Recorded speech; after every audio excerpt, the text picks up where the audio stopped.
자, 안녕하세요. 오늘 지금 동지에 대해서 말씀드리고 있는데요. 지금 말씀드릴 거는 왜 하필 주나라는 11호를 정월로 했느냐라고 하는 이야기를 해드리겠습니다. 이건 이제 주역과 관련된 이야기라서 제가 항을 분리시켜서 지금 따로 얘기했는데, 그러니까 앞에는 동지에 대한 기본적인 이야기들, 그다음에 두 번째 설화 이야기들, 그다음에 세 번째 이제 동지와 관련돼서 주역 이야기. 왜 하필 정월이라고 하는 가장 중요한 그거를 주나라는 11월로 정했고 동지로 정했느냐? 그건 이제 태양 숭배랑 관련된다라고 하는 건 뭐 당연한 이야기고요. 그리고 그 주나라가 그렇게 쓰는 것과 관련해서 12벽괴설이라고 하는 게 있습니다. 경방이라고 하는 분 같은 이제 중국의 철학자들이 주장하는 것들인데 12벽괴가 뭐냐면 주역에 보면 64쾌가 있어요. 주역에. 그래서 그냥 조금 있어 보이려고 얘기를 하면 이제 복희가 8쾌를 뭘 만들고 그 다음에 이제 신농이 그걸 중첩을 해가지고 이렇게 중첩을 해가지고 64쾌를 만들었다고 하는 거고 주역이라는 게 이제 건태이진 송강간곤 이렇게 8개를 가지고 그게 이제 뭐 선천 후천 뭐 이렇게 뭐 복희 8쾌 문왕 8쾌 뭐 많은데 그냥 단순한 것만 가르쳐 드릴게요. 그러니까 양이라고 하는 짝대기, 그 다음에 음이라고 하는 이 2개 끊어진 거, 그냥 생식기라고 생각하시면 돼요. 남자 생식기는 짝대기, 여자 생식기는 쪼개진 거 2개 이렇게. 그래서 그걸 겹치면 8개의 순서쌍이 나와요. 3번 이렇게 겹치면. 그래서 태극기에 들어가 있는 거는 건공감리고 그 외에 건태이진, 송감, 간곤 이렇게 해서 총 8가지가 되거든요. 건태, 이진, 손간, 감곤 이렇게 해서 8가지가 되거든요. 그걸 다시 한번 겹치면 그 8개까지 만드는 거는 복희 씨가 했다라고 하는 거고, 이거 설들도 또 많습니다. 근데 그냥 가장 일반적인 설을 해드리는 거예요. 그 다음에 그거를 겹치면 순서상으로 쭉 이렇게 6개씩 겹치면 8개를 한 번 더 겹치면 64쾌가 나옵니다. 64쾌. 그 64쾌로 겹친 거는 신농이 이제 의학의 신, 신농본초경 뭐 이런 가지 의학의 신이라고 하는 사람이고 중국에서 그리고 이제 그 쾌마다 뜻이 뭐냐라고 하는 걸 문왕이 중국 주나라를 처음 시작한 사람이라고 하는 게 이제 문왕이거든요. 우리식으로 말하면 태종 무열왕 같은 사람입니다. 김춘추 같은 사람이에요. 김춘추가 갈아엎으려고 시작을 했지만, 쉽게 말해 삼국통일에 시작을 했지만 그걸 완성시킨 사람은 문무왕 범민이거든요. 그래서 문무왕 범민에 해당하는 사람이 무왕이라고 하는 사람입니다. 무왕. 그래서 문왕, 무왕 이렇게 하는데 그 문왕이라는 사람이 유리옥에 갇혔을 때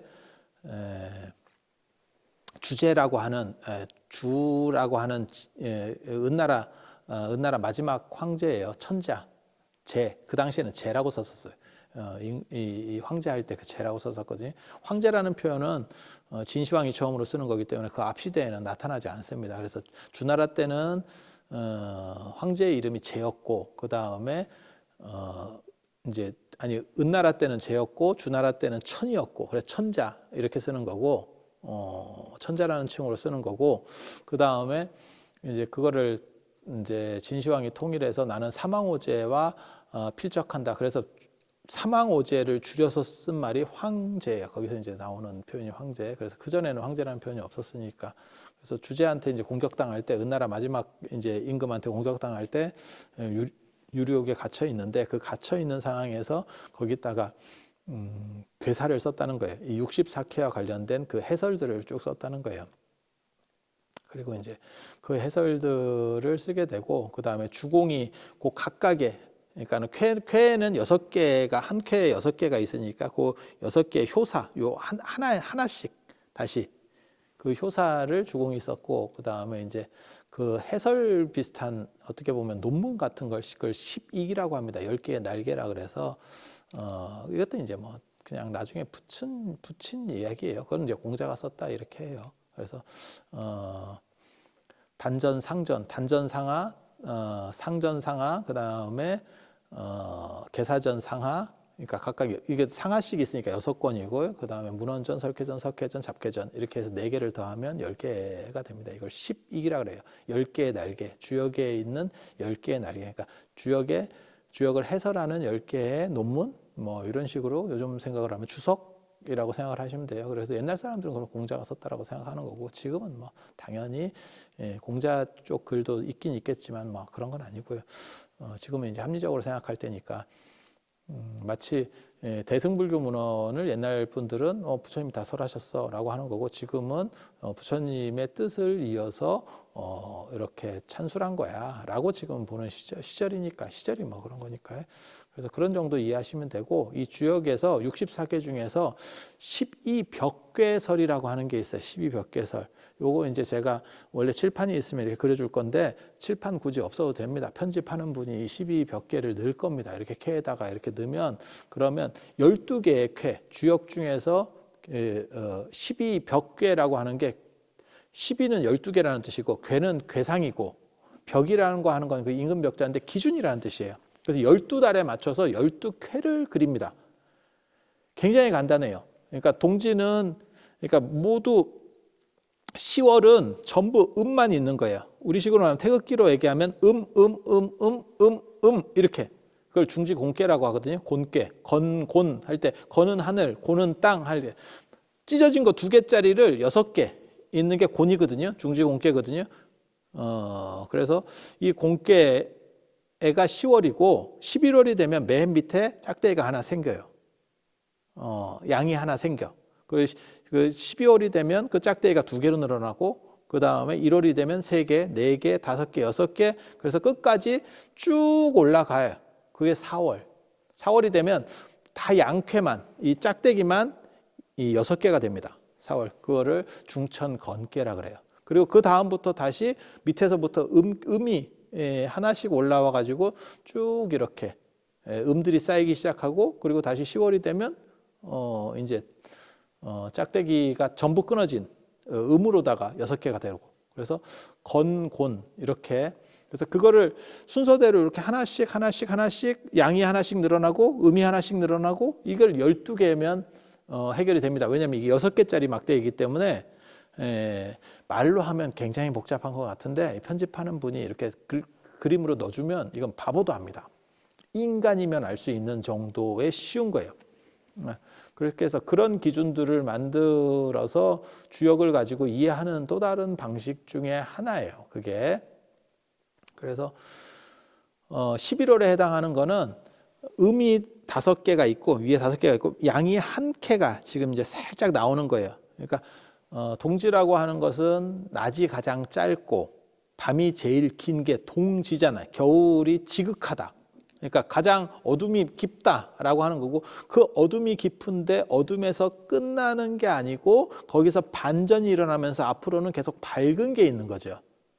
그래서 이걸 지뢰복회라고 하는 거예요. 위에는 지고 곤에 해당하는 이 땅을 상징하는 거고 밑에는 벼락 같은 이 벼락이라고 하는 거는 음기가 쫙 이렇게 2개가 눌려 있고 양기가 밑에 있어서 이 양기가 이렇게 발악을 하다가 탁 쳐지는 게 벼락이래. 옛날 사람은 그렇게 생각했어요. 그래서 이걸 지뢰복계라고 하고 회복한다라고 하는 뜻이 있어요. 회복한다. 그래서 이게 주역에서 제일 좋은 卦중에 하나입니다. 예전에 삼국사기에 보면 뭐가 나오냐면 백제하고 신라하고 삼국통일하기 직전에 굉장히 전쟁을 할 때 점을 보니까 백제 쪽에서 그렇게 나왔다는 거예요. 백제는 만월이고 신라는 신월이다. 그러니까 백제는 보름달이고 신라는 초승달이다. 이렇게. 그러니까 백제 의자왕이 이거는 백제가 신라를 겸병한다는 뜻이다. 백제는 보름달 같은 이렇게 풍성한 거고 신라는 쬐리한 초승달이니까 이렇게 생각을 해서 조금 이렇게 건너왔다 하거든요. 그 얘기가 신라에 딱 들으니까 신라 사람이 뭐라고 얘기했냐면 백제가 망하고 신라가 흥할 것입니다. 신라가 반드시 이길 겁니다. 그러니까 왜 그러느냐? 보름달은 기울게 마련이고 이렇게 줄어드는 것밖에 없고 그 다음에 신월 초승달은 늘어나니까. 그래서 초승달이 더 좋은 거라는 거예요. 이게 지뢰복계입니다. 지금 이 동지계에 해당하는 지뢰복계. 그래서 주역에서 제일 좋은 卦가 3개가 있어요. 제가 주역학회 회장님한테 또 예전에 저는 철학과 출신이기 때문에 저희 선생님이 그 주역하시던 분이었었는데 제가 한때는 또 이런 걸 또 굉장히 잘했습니다. 요즘은 이제 나이 먹고 딴짓을 너무 많이 해가지고 잘 못하는데 우리 선생님 늘상 말씀하시기를 그냥 교수였어요. 교수. 교수가 주역 전공이에요. 예, 주역 전공인데 그런 말씀에 지뢰복개, 그 다음에 지천택해라는 게 있어요. 지천택해.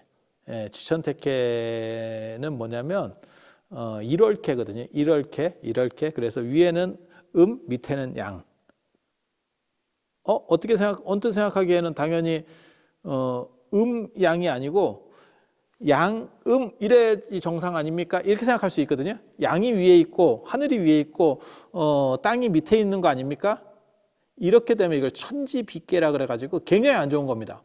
이건 뭐하고 똑같은 거냐면 하늘은 위로 올라가고 땅은 밑으로 내려간대요. 그래서 이게 찢어진다는 거예요. 그래서 결혼한 부부가 만약에 이 천지빗개가 걸리면 이건 이혼이에요. 이렇게 되는 거예요. 그런데 위에가 땅이고 밑에가 하늘이면 요거 하늘은 위로 올라가고 위에는 내려온대요. 이렇게. 그러면서 서로 부딪히고 뭔가 변화수를 만든대. 변화수, 새로운 변화들이 나온대. 그래서 이런 비슷한 게 뭐냐면 이런 원리들로 나오는 게 수승화강이라고 하는 겁니다. 물기운은 올라가고 불기운은 내려가고 언뜻 생각하기 그런 게 뭐가 있지? 그게 지금 한의학적으로 얘기할 때는 머리는 차게 발은 따뜻하게, 그리고 반신욕 같은 경우도 다 이런 원리입니다. 그래서 위는, 그러니까 반신욕이라고 하는 게 위까지 전부 물속에 들어가라, 따뜻한 물속에 들어가라가 아니고 온천하라가 아니고 반만 하는 거잖아요. 그렇게 해서 기운들이 위를 차게 하고 밑에를 따뜻하게 해서 이걸 기운을 돌리는 거죠. 그래서 우리 예전에 그런 말들이 있었습니다. 발이 따뜻하면 병이 없다라고 하는 그런 얘기도 있었고, 그 다음에 저도 그런 얘기예요. 예전에 김홍경 선생님도 그 얘기를 하던데, 집에 불을 많이 떼놓고 우풍이 심한 집이 좋은 집이다. 찬 공기가 이렇게 들어와서 위는 차고 밑에는 좀 쩔쩔 끓게 만드는 집이 그런 데 들어가면 병이 없다. 뭐 이런 얘기를 하더라고요. 근데 그게 다 이제 수승화강의 원리인 거고, 그게 지천태와 관련된 거예요. 그래서 예전에는 이런 야리한 얘기를 해도 될지는 모르겠는데, 귀한 아들을 낳으려면 약간 이렇게 뒤집어서 해야 된대. 뭐 그런 게 있었어요. 이건 19금이라 얘기해 주기는 좀 그렇고, 아무튼 그런 얘기들도 있었어. 그런 얘기들도 있었어. 그래서 그 지천택해, 그건 이제 1월에 해당하는 거고, 그래서 지뢰복개, 11월을 상징하는 이 동지 회복한다, 이렇게 쫙 올라온다. 그래서 지뢰복개 같은 경우는 그 괴사 자체도 그 도라고 하는 거는 반복되는 거니까 7일 내복이라 7일 있으면 되돌아온다, 회복된다. 그러니까 참고 있으면 된다는 거예요. 조금만 참으면 내가 되돌아온다. 굉장히 좋은 캐예요. 굉장히 좋은 캐. 그래서 사실 이 지뢰복개하고 반대되는 게 어떻게 보면 산지박개거든요. 산지박개는 음이 쫙 차올라오면서 양이 한 꺼풀 한 꺼풀 다 벗겨지고 맨 마지막에 양 하나가 남은, 그 다음이 이제 중지공개로 넘어가는 거거든요. 중지공개로. 그래서 산지박개를 우리 선생님이 뭐라고 설명하셨냐면, 예전에 북한이 쳐들어왔을 때, 한국전쟁 같은 게 이렇게 쳐들어왔을 때, 우리가 낙동강만 나왔을 때 거의 산지박, 박이라는 게 이렇게 껍질 벗긴다는 거거든요. 박피. 마지막 하나 남은 거예요. 마지막 하나. 박피. 그런 식으로 안 좋은 게 이제 산지박개고, 지뢰복개는 가장 이제 처음 생겨가지고 이렇게 쫙 커 올라오는 거. 그 커 올라올 때 첫 단추를 바로 껴야지. 그리고 요 커 올라오는 거를 양명한 기운으로 잘 하겠다라고 하는 게 동지의 의미라고 보시면 돼요. 그래서 주나라 때는 정전 이름을 대전, 임금이 정사 보는 데를 명당이라고 하고, 남쪽으로 방향을 놔서 양명한 기운이 쫙 들도록 했다는 거예요. 다 같은 의미들입니다. 그래서 정초를, 왜 정월을 11월로 놓느냐, 그 11월로 놓는 이유는 그것을 기준으로 해서, 그러니까 새로운 한 해를 만들어가는, 그건 태양하고도 관련되는 거고, 그 다음에 태양하고도 관련이 되는 거고, 그 다음에 하나의 어떤 흐름하고, 그래서 양기가 딱 생겼을 때 그것이 마치 시작점하고 마찬가지니까 그것을 잘 잘 관리를 해서 그것이 충만하게 쭉 발전돼 갈 수 있도록 해야겠다라고 하는 게 그게 주역의 원리예요. 그래서 주역이라고 하는 게 세 가지 캐가 좋다라고 해서 지뢰복캐, 그 다음에 이 지천택캐. 지천택캐는 아까도 말씀드린 것처럼 위에는 밑에는 양, 위에는 땅, 밑에는 하늘. 이렇게 해가지고 이게 서로 섞이는 건 지천태, 태는 크게 형통한다라는 뜻이에요. 그리고 또 하나가 64번째에 있는 화수 미제캐. 미제라고 하는 거는 미결이라는 뜻이에요. 미제. 63캐가 수화 기제거든요. 이미 완료됐다. 완료된 것은 더 이상 올바르지 않대. 그거는 올바르지 않은 게 아니고 더 이상 가능성이 없다는 거죠. 끝났다. 그러니까 뭐하고 똑같은 거냐면 제가 늘상 얘기하는 거 있어요. 대통령 당선됐을 때가 최고다. 그리고 대통령 끝나면 이제 기재캐가 되는 거죠. 보통 이제 우리나라 같은 경우는 대통령이 끝나면 다른 데로 가죠. 이제 좀 비극적으로 가죠. 대부분 대통령 끝나고 다 이렇게 희한하게도 이렇게 갔기 때문에 그건 이제 기재 다 완료됐다. 이제 끝나는 거고 미제라고 하는 것은 아직 이제 딱 시작되는 거예요. 그러니까 거기 생기가 있는 거죠. 그러니까 뭐하고 똑같은 거냐면 기제라고 하는 거는 여름에 흐드러지게 이렇게 퍼져 있는 나뭇잎 같은 게 기제. 이미 다 됐고 이제 죽을 날만 남은 거예요. 가을로 넘어가는 거예요. 미제라고 하는 거는 초봄에 이렇게 새싹 이렇게 파릇파릇한 새싹 나오는 거. 그게 미제예요. 미제. 그거는 이제 앞으로 쫙 발전해 가는 거. 그래서 이 동아시아 문화의 가장 큰 특징이 발전력을 중심으로 봅니다. 지금 현재 내가 최고점이야 라고 생각하는 걸 별로 좋은 게 아니고 한 발 물러나서 이렇게 발전하는 힘이 있는 상태. 그러다 보니까 동지가 길한 겁니다. 그래서 세 가지 캐가 가장 길한 캐고 그 세 가지 캐가 지뢰복캐, 지천택캐, 그 다음에 화수미제캐. 이 세 개가 주역 64개 중에 제일 좋은 거고 저희 선생님이 늘상 그런 말씀하셨어요. 점 치다가 이런 거 한번 나오면 죽을 때까지 다시 점을 치지 않는다. 이게 주역이라고 하는 게 이게 개연성, 이게 뭐랄까 우연성과 관련이 돼요. 이렇게 점 치는 방식을 서법 주자하고 이천이 쓴 그 주역 전이대전이라는 게 있거든요. 근데 그 주역 본이 주자의 본이 그 다음에 이천의 역전을 합쳐놓은 건데 주자의 본이 보면 거기 서법이라 그래가지고 점 치는 방법들이 나옵니다. 근데 그런 걸 가지고 점을 이렇게 치는 방식들을 보면 대부분 다 우연성이에요. 마치 책 넘기다가 이렇게 착 하면 우리가 뭐 사람 이름 사진 있는 책 이렇게 넘기면서 우리 사람 많이 나오는 사진 걸리는 페이지 걸리는 사람이 이기는 걸로 해. 뭐 이런 거 비슷한 약간 이런 우연성들이 굉장히 많거든요. 그래서 이런 캐들 나오면 다시는 뭐 점 안 본다. 평생 이 캐가 내 캐다라고 생각하고 산다. 뭐 이런 얘기들도 하고 그랬었습니다. 그리고 이 주역의 특징이 뭐냐면 지금 아까 제가 동직회도 말씀을 드렸지만 그 동직회랑 7일 내복, 7일만 기다리면 이게 7이라고 하는 칠진법이 원래는 메소포타미아에 시작됐는데 그게 이제 메소포타미아 문화로 지금 남아있는 거는 구약에 7일 만에 천지 창조했다.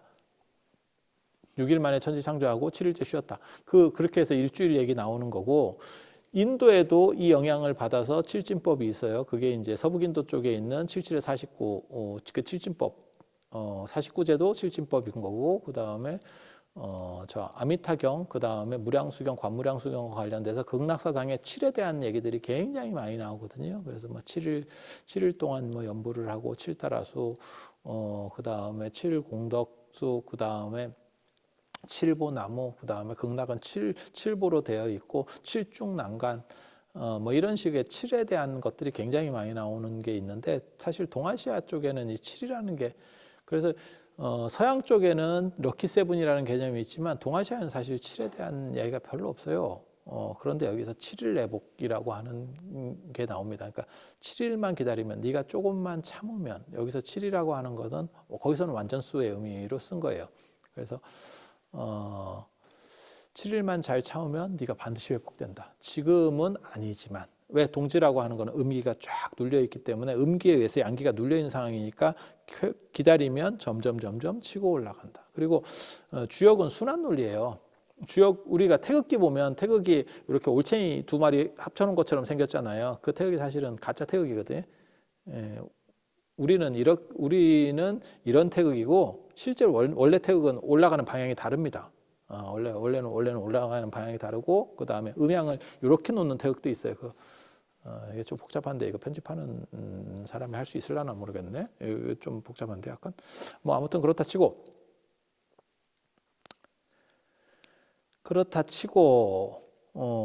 그 주역이라고 하는 게 태극기를 보면 이렇게 빙빙빙 돌게 돼 있거든요. 바람개비 같은 모양으로 이렇게. 그래서 순환론이라고 하는 거고 그건 농사문화에서 나올 수 있는 거예요. 유목문화나 이런 건 안 되고 그래서 7일 내복이라는 것도 기다리면 차고 차면 나중에 다시 산지 바깥이 가고 꺾여서 다시 떨어지고 이렇게 순환한다는 거고 그래서 노자에 보면 반자도지동이라고 하는 게 있어요. 되돌아간다라고 하는 것은 도의 움직임이다. 그게 뭐가 똑같으냐? 마치 시계추하고 똑같다. 한쪽으로 끝까지 가면 그 다음에는 내려오는 거고 내려오면 또 끝까지 올라갔다가 또 끝까지 가면 다시 또 내려오는 거고 서로 이렇게 도의 움직이라는 건 이런 순환론과 같다. 그래서 물극필반이라고 모든 것들은 다 크게 이르면 그 반대작용들이 움직이기 시작한다라고 하는 거 있어요. 그리고 주역의 개사하전에 보면 그 얘기가 있죠. 그 유명한 얘기입니다. 궁하면 변하고 궁즉변, 변즉통, 변하면 궁하면 변하고 변하면 통하고 통하면 오래간다. 궁즉통 그 다음에 통즉변, 그 다음에 변즉구라고 하는 아주 뭐 유명한 얘기입니다. 그래서 궁즉변, 변즉통, 그 다음에 통즉구 이렇게 그걸 합쳐서 궁통이라고 하는 거예요.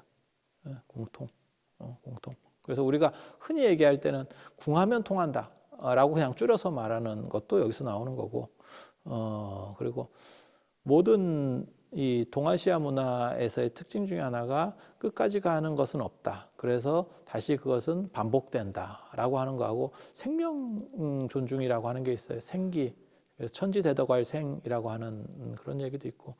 그래서 천지의 큰 덕은 곧 생하게 하는 것이다. 죽이는 것이 아니고 생명이다. 생명이다.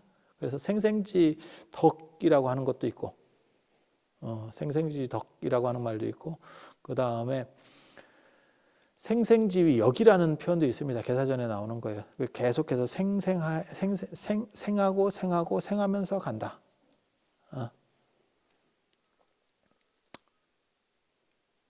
뭐 이런 식으로. 그리고 주역에 보면 제가 굉장히 좋아하는 그 주역 건캐, 중천 건캐에 나오는 말이 있어요. 천행건 군자의 자강불식이라고 하늘의 움직임이라는 건 언제나 쉬지 않기 때문에 군자는 그것을 본받아서 언제나 계속 노력만 한다.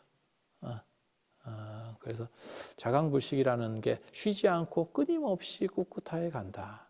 그래서 주역이라고 하는 것은 이런 변화를 말하는 그런 철학체계고 그런 철학체계 속에서 어떤 시작점을 줄 수 있는 게 동지 지례복회라고 하는 거예요. 그래서 이 동지를 기점으로 해서 그건 태양 숭배하고 관련되고 그 다음에 주역적으로 어떤 시작적 의미를 가지고 있기 때문에 주역이라고 하는 게 주나라 역법이라는 뜻이거든요. 그래서 주나라에서는 이 동지달 11월 달을 기점으로 해서 저거를 만들었던 거고 정월이라고 하는 개념을 만들었던 거고 동짓날을 기점으로 해서 새해 첫날이라고 하는 의미를 부여했던 겁니다. 그리고 그것과 관련해서 이제 뭐 팥죽을 먹고 동지주머니를 나눠주고 달력을 주고 그래서 하나가 시작된다라고 하는 개념들을 거기에 상징적 의미 부여를 해주고 그것들이 오늘날까지 우리에게 전해져서 동지 때 한 살 더 먹는다. 그 다음에 동지 때 벽사적인 것들을 한다. 그 다음에 동지가 태양의 명절로서 아주 중요하다. 그리고 동지 때는 태양이 다시 되살아나듯이 시조신에게 제사를 지낸다라고 하는 여러 가지 풍속들이 있는 거고요. 그것들을 불교가 수용을 해서 민간 풍속들을 불교가 수용을 해서 동지 때 부처님께 제사를 드리고 불공을 하고 기원을 드리면 모든 삿된 것들을 다 물리치면서 마치 정초 기도나 아니면 초하루 기도하듯이 모든 삿된 것들을 다 물리치고 그 다음에 1년이 무탈하게 간다라고 하는 그러한 의미 부여들이 이 안에 다 함축되어 있는 그래서 불교는 단순히 불교만 존재하는 게 아니고 2000년 동안 동아시아 문화에서 함께하는 과정에서 민속적인 것들이나 전통적인 것들을 다 이렇게 끌어안으면서 그래서 오늘날은 어떻게 보면 불교가 불교라는 종교뿐만이 아니고 전통 문화 그 다음에 우리가 계승해 내려오던 것들을 보호하고 담지하는 그런 측면들도 존재하는 거죠. 그리고 그 중에 하나가 동지예요. 그래서 동지라고 하는 것은 불교 명절은 아니지만 불교로 들어와서 불교가 우리 전통을 우대하는 차원에서 했었던 그런 풍습이고 겨울에는 가장 큰 명절이 동지입니다. 그리고 이 동지를 기점으로 해서 불에 대한 경각심을 굉장히 강조시키려고 했었던 게 지기설하나 형초세시기에 나오는 뭐 공공씨 아들이 악귀가 됐다 죽어서 그런 팥죽 이야기들까지 설화적인 것들이 연결되어 있다. 그래서 한겨울에 농사가 다 끝나고 예전에는 뭐 겨울에 또 사냥을 합니다. 뭐 그런 나중에 또 그런 얘기를 하고 이렇게 농사가 다 끝나고 잠깐 주의가 풀어지기 쉬울 때 동지라는 명절을 둬서 정신을 올바르게 이렇게 단속을 한번 하는 부분들도 있고 그 다음에 불에 대해서 경각심을 부여해서 문제가 발생하지 않도록 하게 하고 그리고 정월이라고 하는 새로운 시작이라는 의미 부여를 해서 사람이 마음이 흐트러지지 않도록 하는 여러 가지 요소들이 이 동지 속에 존재하고 있다라고 이해하시면 되겠습니다. 자, 지금까지 들어주셔서 감사합니다.